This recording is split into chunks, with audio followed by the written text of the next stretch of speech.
Bonjour à tous, ici Slash Récup et aujourd'hui on se retrouve dans une nouvelle vidéo. Alors je sais que ça fait un petit moment que je ne vous ai rien posté ni rien tourné en fin de compte, mais là j'ai trouvé un petit peu de temps pour vous tourner une vidéo.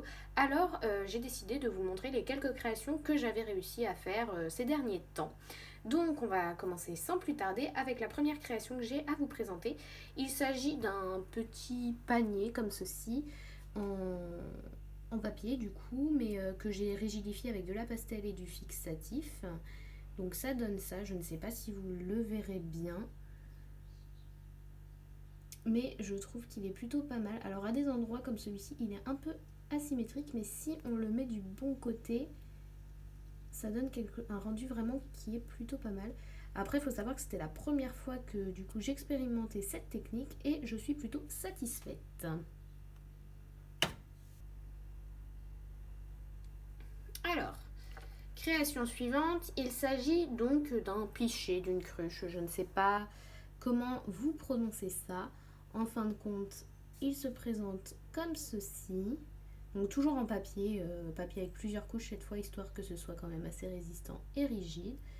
Donc voilà, je suis plutôt contente du résultat de ce que ça donne et ça va faire un joli décor pour la guerre des races sur des banquets ou dans des tavernes par exemple.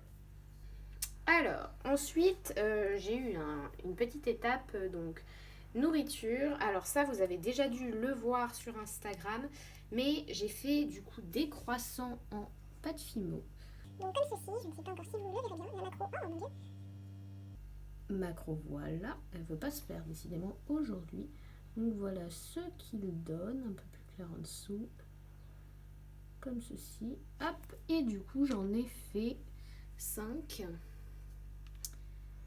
Hop. Donc ça fera aussi office de décor. Et je les trouve vraiment assez sympathiques. Après, donc toujours dans la catégorie un petit peu nourriture, j'ai décidé du coup de faire du pain. Donc toujours en pâte fimo et en suivant la même technique parce qu'elle m'avait déjà beaucoup plu.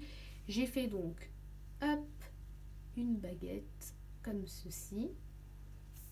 On va la poser là, tiens. Et là. Ensuite, toujours une baguette, mais cette fois en mode épi.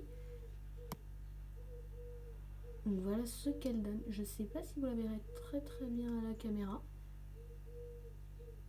En tout cas, j'espère. Elle est plutôt pas mal. J'aurais peut-être pu réussir à la faire un petit peu plus épaisse selon moi. Mais bon, elle est faite, elle est faite. Et dernière création, macro, encore une fois. Enfin, dernière création, dernier pain plutôt. Il s'agit d'un pain boule comme ça. Hop. Je me suis beaucoup amusée à le faire et je trouve vraiment le rendu extrêmement sympathique. Donc, je valide totalement cette astuce. N'hésitez pas à me dire si vous voulez des tutos de certaines des créations que je présente dans ces vidéos parce que vraiment je me ferai un plaisir de vous les faire dans les délais qui sont plus ou moins aléatoires, je pense, comme vous l'avez remarqué avec moi, mais vraiment je me ferai un plaisir de vous les faire si ça vous intéresse. Donc ensuite j'ai réalisé, parce que j'avais très envie d'en faire une petite boîte comme ceci de Ferrero Rocher. Donc aucun lien, je ne sais pas où est-ce que je vais bien pouvoir mettre ça, mais j'avais envie de le faire, donc je l'ai fait. Donc voilà, elle se présente comme ceci, une petite boîte de Ferrero. Ensuite, j'ai été inspirée, donc je vous l'avais montré, il me semble, sur Instagram, le début de cette création. Et donc voilà ce que ça donne en terminé. Donc comme vous pouvez voir, il s'agit d'une boîte, mais quand on l'ouvre, on découvre en fin de compte que c'est un bento. Voilà, voilà. Donc j'ai mis ce que je vous avais donné dans les trouvailles précédentes, globalement. Et je trouve que ça rend plutôt pas mal. Alors je vais essayer d'en faire d'autres qui seront un petit peu plus colorés et un petit peu plus travaillés. Mais là c'est vrai que c'était vraiment pour essayer. Et je suis très contente du rendu. Alors je pense que je vais en faire d'autres parce que ça m'amuse bien, mine de rien, de faire ces genres de petites choses. Et après, je vous en avais aussi parlé sur Instagram. Il s'agit donc de livres. Alors, j'en ai fait plutôt pas mal. Vous aviez vu juste les couvertures. Et là, je vais pouvoir vous les présenter presque un à un, on va dire. Donc, le premier, il s'agit d'un bleu comme ceci. Je ne sais pas si vous le verrez bien, j'espère. Enfin, bleu et doré comme ça. C'était plutôt sympa. Donc, alors, ils ne sont pas encore aplatis correctement. Donc, ils tiennent encore debout, mais... Je pense que je vais les aplatir pour les ranger dans une bibliothèque. Ensuite, nous avions celui-ci. Hop. Et toujours un bleu dans les mêmes tons. Bleu et doré, comme ceci. Il y a un titre au milieu, mais je crois qu'on ne le voit pas bien. Donc, une petite trilogie de livres bleu foncé. Ensuite, j'ai fait des livres, du coup, bleu un petit peu plus clair. Toujours avec du doré en décoration. Hop. Encore bleu et doré cette fois. Là. Un bleu un petit peu plus gris et canard, comme ça.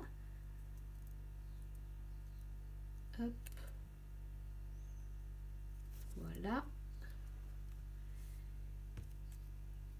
Du vert, parce que j'aime bien les livres verts, mine de rien. Bon, on ne voit pas trop qu'il est vert. Mais vraiment, j'aime beaucoup la couleur et la couverture. Je la trouvais pas mal. Donc, j'ai décidé de faire celui-ci. Alors, celui-ci, je pense que c'est un de mes préférés. C'est un vert kaki, comme ceci. Du coup, toujours 3 pages au milieu. Bon, il n'y a rien d'écrit dans les livres, mais si un jour j'ai besoin, je pourrais écrire dedans.